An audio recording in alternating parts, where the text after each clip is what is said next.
folks, I'm Vasel here, and welcome to Week in Review. This is a show in which we look back at the reviews that we did over the past week and tell you short snippets if we like them or not. And if you want to see more, you can click on a link and see the full review. Are you ready? Because here we go.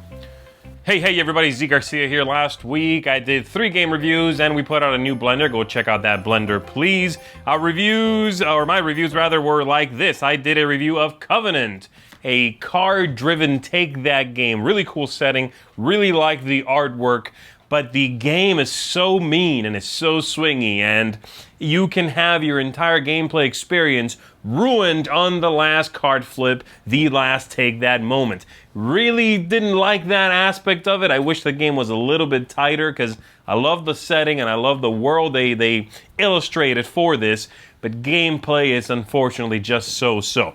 I reviewed Las Vegas, the card game. On the one hand, the good aspect of Las Vegas, the card game, based on the dice game, by the way, is that it is very much faster and it has a really cool simultaneous play aspect to it. On the bad hand, it's almost the same game. And so if you have the original, if you are perfectly content with the original, you don't need a faster version, you're good.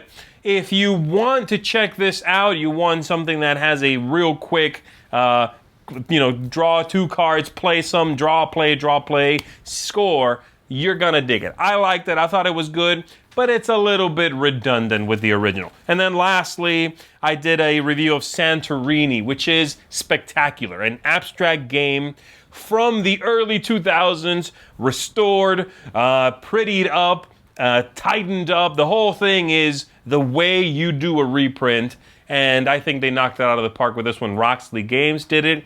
The game is a stunning looking production. It is an abstract game, works best with 2, and I really enjoy it. So we actually had a live play of this recently, so check that out between myself and Mr. Tom Vasel. You can find that on the channel, as well as all our other reviews. Go check those out. That's it for me. I'll see you next time. Hey folks, welcome back to another Week in Review. This week I did 4 videos that were reviews for you. One was Germania Magna, Border in Flames. It's a card game where you're basically playing a historically themed smash-up is really what it feels like, with less variability in the number of powers that you can bring to the table.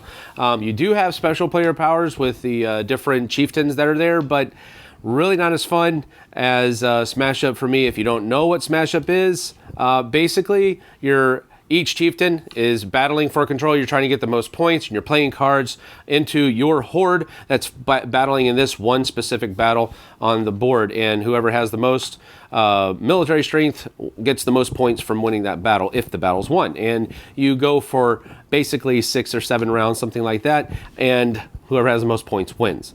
Smash Up is a lot more fun. The next one was Age of Thieves. This is one that was one of the most anticipated games that came out at Essen this year. I was really looking forward to giving it a try. It came out from Galacta, and it is where each person is going to take the role of a thief, trying to infiltrate this city and get into the palace and steal the royal jewel and then get out again. And that's how you can win solo.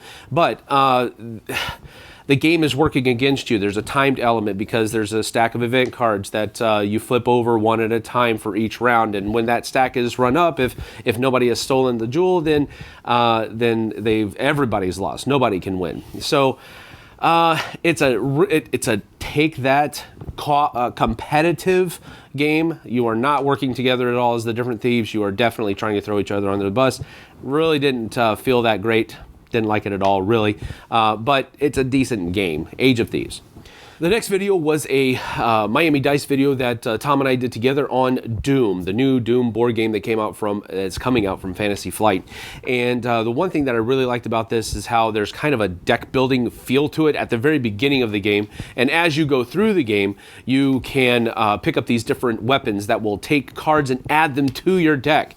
Now, it's not really deck building because you don't get to add cards every single turn. It's just mainly at the beginning. But I really enjoyed that, how each each weapon has a different kind of feel to it, and it's just a really fun game at that. Really fast, one versus all game. Go check that out. And then finally, I was able to do a review for the plastic tokens and 3D doors that Cool Mini or Not has put out for Zombicide Black Plague. Definitely a luxury item. I really enjoyed all of them though, so they are very quality materials. However, you don't need them to play the game. They're just something you can use to bling out. Go ahead and check out that review. And that's it from me. It's Roy Candy from Epic Gaming Night, and this week I took a look at 2 of the expansions for the War of the Ring thematic war game. The first one was Lords of Middle-earth. It adds all these different lords into the game and different characters that you can be. You can now be the Balrog and go out on different war missions and take over Lorien and attack different areas, or you can get Elrond and Galadriel in on the battles, and it just adds a whole lot more interesting what-if scenarios for your War of the Ring game. And then the other one was Warriors of Middle-earth, which adds factions. You get Eagles and Ents and the Corsairs of Umbar and the Deadmen of Dunharrow and the Giant Spiders that you can add into your War of the Ring game, and it gives the Free Peoples a little bit of a chance to fight back in combat, which normally is kind of difficult to do in the War of the Ring game. So check out my reviews for both those games, especially if you're a fan of Lord of the Rings or the War of the Ring board game. And also take a look at Favorite Game Friday. This week was all about your favorite illustrations and art in board games. So make sure to go over there and comment your favorite illustrations or your favorite board game illustrations on Favorite Game Friday. And that's what I did this week. Hey everyone, Baker here from Board Online, Board Offline. This week I reviewed Winds of Fortune from Safe Haven Games. This was a Kickstarter game that came out a little while back, maybe about a year or so. And this game, I just did not quite hit the mark for me. I give it a 5.9 on BGG, and it's a naval combat game. Takes place on the 3x3 grid for each player, and it takes place during a post-apocalyptic world during the Age of Sail. It just didn't feel very fleshed out. Did not feel like there was enough development went into it. 5.9 on BGG, that's Winds of Fortune. Hello everyone, we're Meeple Talk, and this week we reviewed Flag Dash, a little game from Peacekeeper Games. This is a very quick, maybe 10-15 minute at the most, especially good for 4 players, a Flag Dash game, and I give it an 8. And I would also have to agree. It's a simple, quick game. I would rate 7.5. It is portable. That's the unique feature of it, but it does have a little bit limitation as to the number of player that it's optimized for. But otherwise, come check it out and come see our full video. Okay, folks, so for me, and my reviews from last week, first we have War Quest, which I really just hated. Beautiful miniatures, really great stuff. And I think there's some good intentions here behind this game, but bad board, bad rules. The combat is just awful. Game that lets you hit the person in last place just to get a few more points consistently. Just really was not a well put together game. Queen Strike, this is a fun idea, turning your iPad into a 3-dimensional type thing. That's a pretty cool idea. The game was very kiddie though. I like to see a more involved game with it. Saloon Tycoon, I like this game, but I feel like near the end of the game, people can do different things, which just, I don't know, I don't feel like there's a lot of forward thinking in the game. You're kind of just building and hoping you have the right stuff to win at the end of the game. Speak Out, man, this game seemed funny until I realized that piece that you stuck in your mouth makes you look like an idiot, which is fine, but makes you drool all over the place, which is not quite so fine. It is actually pretty disgusting. I know people are excited about this game. It's going to be a big buzz. Everyone's going to be playing it for about 6 months, and then we'll never hear about it again. Maestro. Oh, man, I wanted this game to be good. I really did. It's about performing classical music and orchestras and all that. Wow, it's great, except that the designer put theme over mechanisms, and so there are several spots throughout the game, and you'll have to see my review to see where they are, where the game could have been so much better, but they chose to make it more thematic, which in case made it either confusing or sometimes just not a very good game, which is sad because it's a great theme.